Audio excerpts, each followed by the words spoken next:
जेवढे मोठे मोठे लोक झाले ते सगळे शिक्षण शिकल्यामुळे झाले बघ. आधी पोरींला शाळेत जायची बी मोकळीक नव्हती. महात्मा फुले, सावित्रीबाई फुले यांनी पोरींची पहिली शाळा सुरू केली. त्या काळात लोक त्यांच्यावर शेण फेकायचे, धोंडे मारायचे. तेवढं सहन करून बी त्या दोघांनी पोरींच्या शिक्षणाची वाट मोकळी करून दिली. आईच्या बोलण्यानं भुरी खुलली. भुडीची माय, तुला कसं काय माहीत आहे हे सगळं? दिवसभरातलं पहिलं वाक्य तुकड्यात बाहेर पडलं होतं. म्या बी शाळेत जात होतो तुझ्या एवढी असताना. तिथं आमच्या बाई सांगत होत्या, पोरींनो शाळा शिका, स्वावलंबी व्हा. आता शिक्षणाचं नवीन युग सुरू झालंय असं म्हणायच्या. लई छान छान गोष्टी सांगायच्या. स्वावलंबी काय राहते? भुरीच्या कळण्याबाहेरचा शब्द होता तो. स्वावलंबी म्हणजे शिकून मास्तरीण व्हायचं असते. मास्तरणीला सरकार पैसे देतंय. मग तिला काही घ्यायचं झालं तर तिनं आपल्या पैशानं घेते बघ. हिंग, तुझ्या शाळेच्या भिंतीवर फोटो आहे का नाही?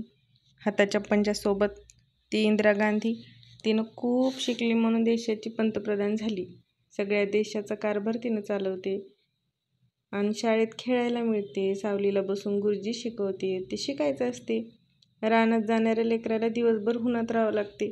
ढोरं वळावं लागते. लाकडं गवऱ्या गोळा करावं लागते. काटे मोडत्यात. गुणाभुरीच्या मनाचं परिवर्तन करण्याच्या प्रयत्नात होती. परी त्याला दिवसभर मोकळं खेळायला मिळते. पाण्यात खेळायला मिळते. फुलं बी गोळा करत्यात. फुलपाकडं धरत्यात. सीताफळं शेंगा खायला मिळते. हरणं शशे बघायला मिळते. अस्पष्ट तरी भुरी आपलं म्हणणं लावून धरून होती. कोण म्हणलं तुला? सुलू, सुमन, कमली सगळेच म्हणतात. नाकातून बोलणं सुरूच होतं. लबाड बोलतात ते सगळ्याजणी. ढोराच्या मागं रानोमाळ भटकावं लागते. पोटाला सुद्धा मिळणार त्याच्या. तुला तेच करायचं असेल तर जाऊ नको शाळेत. मला वाटते माझं लेकरू इंदिरा गांधीवानी व्हावं. शाळेत गेलं तर तसं होते. नाहीतर सुलू, सुमन, कमळी वाणी ढोरं राखायचं तर तुझ्या मनावर. मला शिकायला मिळालं नाही नसत्या म्या बी त्या अंगणवाडी ताईसारखं नोकरी केलो असतो. तुला चांगले कपडे, खायला प्यायला करता आलं असतं मला. भुरीच्या माईच्या हातात 4 ने बी राहणार. तुला लहायचा लाडू बी घेऊन देता येईना मला. गुन्हा कळत्या लेकीला बोलावं तसं बोलत होती. भुरीची माय, मी जातो शाळेत. भुरीला माईच्या मनाची तगमग कळल्यावानी भुरी म्हणाली. शानी भुरी ती माईची.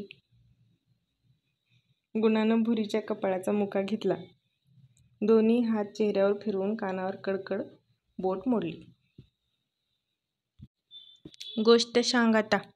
भुरी लाडात आली होती. कोणती सांगू? ध्रुवबालाची सांग. तुला तीच लई आवडती. लईदा झाली दुसरी सांगतो आज. नको, मला ध्रुवबालाचीच ऐकायची.